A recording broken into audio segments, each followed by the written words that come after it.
ভাইরে ভাই, সামান্য একটা পাপোশ বানাতে গিয়ে কতবার যে সুইয়ের হানা খেলাম, যে কাজটা করার ইচ্ছেটাই নষ্ট হয়ে গেল। অনেকদিন থেকে কোথাও যেতেও পারছি না, আর কোনো কিছু কেনাকাটাও হচ্ছে না, আর ঘরের এই পাপোশটা এত বাজে অবস্থা যে এটা আর ব্যবহার করাই যাচ্ছে না। যাক বাবা, ফেলেই দিই। পুরোনো পাপোশটা তো ফেলে দিলাম, এখন তো আমাকে নতুন একটা বানাতে হবে। তো তার জন্য আমি কতগুলো কাপড়ের টুকরো এখানে আমি রেখেছি অনেকদিন থেকে, তো এগুলোকে আমি ব্যবহার করব এখন। আর এই টুকরোগুলো কোথায় পেলাম বলো তো? আমার ভাই রেডিমেড জামা কাপড় বানায়, তো সেখান থেকে আমি বলছি এগুলো ফেলে দিস না, আমার জন্য রেখে দিস, আমি কিছু একটা বানাবো।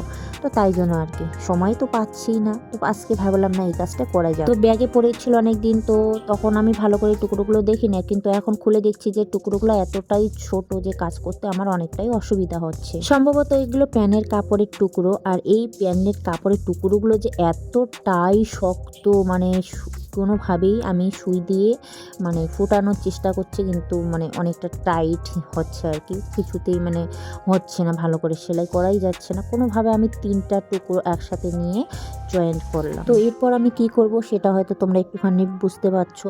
তো আমি এখন বেনি বানানোর চেষ্টা করছি। মাথার যখন চুলগুলো আমরা বেনুনি করি তখন যেমন 3টা ভাগ সমান করে নিই, সেই রকম সেম প্রসেসে কিন্তু এই বেনুনিগুলো আমি করছি। তো একটা করে টুকরো নিলে তো অনেকটাই পাতলা হয়ে যাবে। তো দেখো আমি জয়েন্ট করছি কিভাবে। কাপড়ের টুকরো যখন একটা কমে আসবে তখন আর একটা জয়েন্ট করে দেবো, তখন আরও একটু এইভাবে গেঁথে নেব, তখন আরও টুকরো আমি গেঁথে দেবো। তো এই যে দেখো কাপড়ের টুকরোগুলো এইরকম ঠিক। তো এই কাপড়ের টুকরোটা একটু ভালো লাগলো, কারণ এটা অনেকটা একটু লম্বা আছে আর বাকিগুলো অনেকটাই শর্ট। তো এরকম করে একটুখানি আমি গেঁথে নিচ্ছি, তারপরে আরও একটা এইভাবে জয়েন করে নিচ্ছি। এই যে ভিতরে এইভাবে দিয়ে তারপরে মানে এমনভাবে গেঁথে নিতে হবে যাতে করে অতটা বোঝা যায় না যে আমি এটা এতটা জয়েন করে নিচ্ছি। আর কাপড়ের টুকরোগুলো যদি এভাবে কাজে লাগাই তাহলে জিনিসটা হয়তো কাজে লাগবে, তাছাড়া এগুলো আর কোনো কাজের নয় আপাতত আর কি। কাজে ভাবলে অনেক কিছুই করা যায়। তো যাই হোক, আমি মানে এটাই করতে যাচ্ছি, আর মাথায় আমার এটাই আসলো যে বেনুনি করব, তারপর আমি পাপোশ বানাবো। তো এইভাবে আমি জয়েন করে করে যখন আমি বেনুনি করছি তখন কিন্তু অনেকটাই সময়ের প্রয়োজন হয়েছে। তেমন কোনো কঠিন কাজ না, একদমই সহজ, এটা যে কেউ পারবে। কিন্তু তারপরেও এই কাজটা করতে কিন্তু আমার সারা রাত লেগে গেছে। কারণ হলো আমি অনেকটা দেরি করে কাজটা শুরু করেছি। এমনিতে এখন যে ছোট দিন, কিভাবে যে সময় একদম চলে যায় বোঝাই যায় না। জানি না কেন আমার ক্ষেত্রে 24 ঘন্টা, দিন রাত 24 ঘন্টা আমার ক্ষেত্রে মানে খুবই কম। আরও একটু সময়টা বাড়িয়ে দিলে আর মনে ভালো হতো। সেটা তো আর কখনোই সম্ভব হবে না। আর এই যে বেনুনি বানাচ্ছি, ওইদিকে ছেলে যা ডিস্টার্ব দিচ্ছে সেটা আর বলার বাইরে। তো সেগুলো আর কি বলবো। একটা ছোট বাচ্চা থাকলে যে কি পরিমাণে দুষ্টুমি সহ্য করতে হয় সেটা একমাত্র মাই জানে।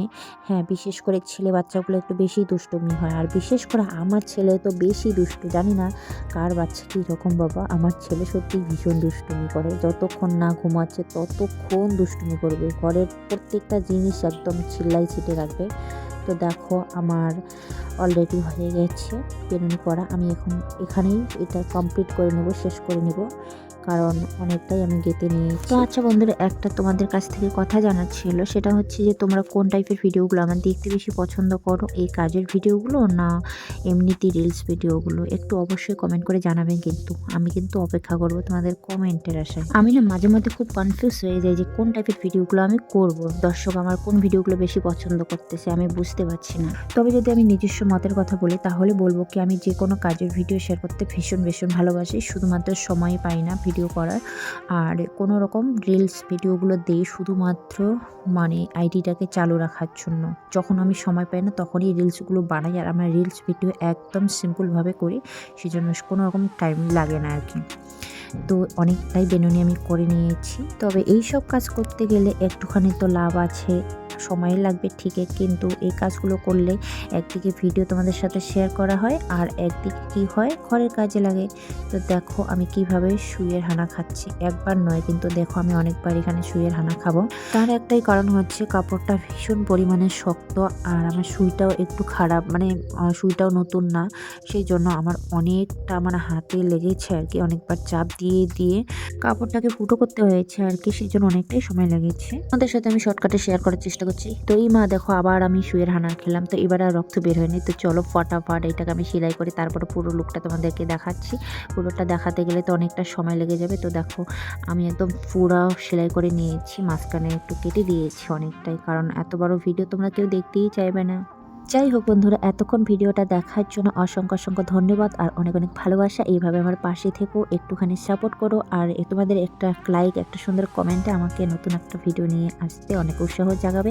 এরকম কাজ নিয়ে আসার আমি চেষ্টা করব। তো পুরোনোটা আমি ফেলে দিয়ে নতুনটাকে সেট করে নিলাম। তোমাদের কেমন লাগলো ভিডিওটা অবশ্যই জানাবে। আর আমার মনে হয় পুরোনো যে কোনো কাপড় ফেলে দেওয়া থেকে এইরকম কাজ করাটা অনেকটাই ভালো। তোমরা বাড়িতে ট্রাই করতে পারো। আগেও আমি একটা বানাইছি, এখনও আছে কিন্তু একটু ময়লা হয়ে গেছে। তো কেমন লাগলো ভিডিওটা অবশ্যই জানাবে। ফাইনাল লুকটা কিন্তু আমার ভীষণ ভালো লাগছে। তোমাদের কেমন লাগলো অবশ্যই জানাবে। তো সবাই খুব ভালো থেকো, সুস্থ থেকো, টাটা, bye bye. Thank you for watching.